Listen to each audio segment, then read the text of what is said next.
नमस्कार, मी योगेश जम्मा. विठ्ठला तूच या चित्रपटाच्या प्रमुख भूमिकेत मी विठ्ठल शिंदे या कॅरेक्टरचं पात्र साकार करत आहे. आपल्या विठ्ठला तूचचे डायरेक्टर श्री प्रफुल्ल मस्के सर आहेत आणि आमचे परमित्र श्री संतोष अण्णा बंडगर, संतोषजी क्षीरसागर, आमचे श्री प्रवीणजी भोसले ज्यांनी विठ्ठला तूचमध्ये भूमिका साकारलेली आहे आणि छोट्या भावाची भूमिका श्री ऋत्विज काळे यांनी साकारलेली आहे.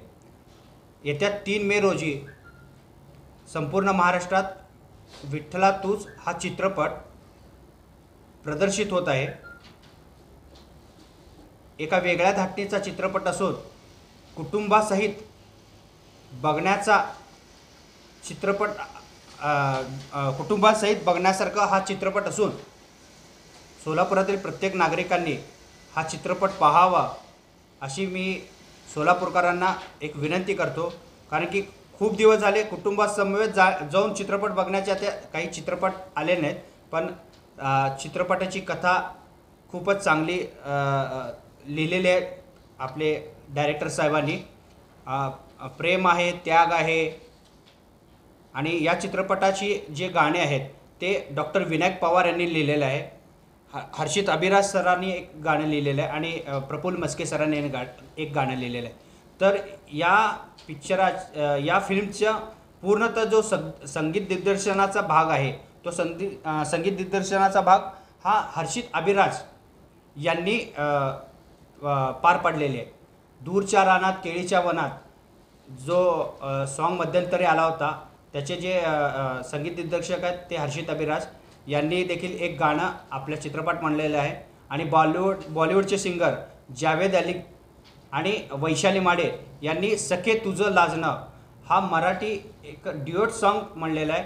खूपच जबरदस्त सॉन्ग आहे आणि यूट्यूबवरती आपण हा सॉन्ग पाहू शकता.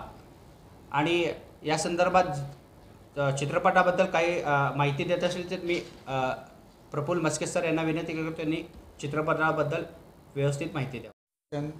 पटकथा लेखन मी केलेलं आहे. आज आपण पाहतोय आजच्या समाजामध्ये जे काही प्रेम हे विषय म्हणजे आता नामशेष होत चाललेला आहे. एक क्षणिक सुख हेच प्रेम आताच्या पिढीला वाटत आहे, पण तसं नाही आहे. प्रेमाचा अर्थ त्याग आणि त्यागाशिवाय प्रेम नसतंच. तर या चित्रपटातून आशयघन अशी स्टोरी आहे जी खूप डीप जाते. तुम्हाला अंतर्मुख जे कोणी प्रेक्षक ही फिल्म पाहिल तो अंतर्मुख होऊन हा चित्रपट पाहिल, कारण खूप छान अशी स्टोरी आहे.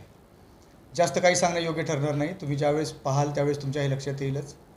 आणि सगळ्यात महत्त्वाचं म्हणजे प्रभू श्री राम 14 वर्षाचा वनवास त्यावेळेचे ते अयोध्येचे राजे होते. तर जो माणूस त्याला आपण जगाचे राजे म्हणतो त्या माणसाला 14 वर्षाचा वनवास सहन करावा लागला. तर तुम्ही आम्ही कोण, तर हा चित्रपट त्याच पृष्ठभूमीवरती निर्माण केला गेलेला आहे.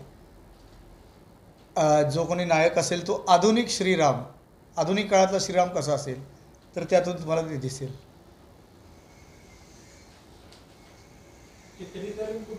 बंधुप्रेम न्यूज चॅनलला लाईक, सबस्क्राईब व बेल आयकॉन दाबायला विसरू नका. धन्यवाद.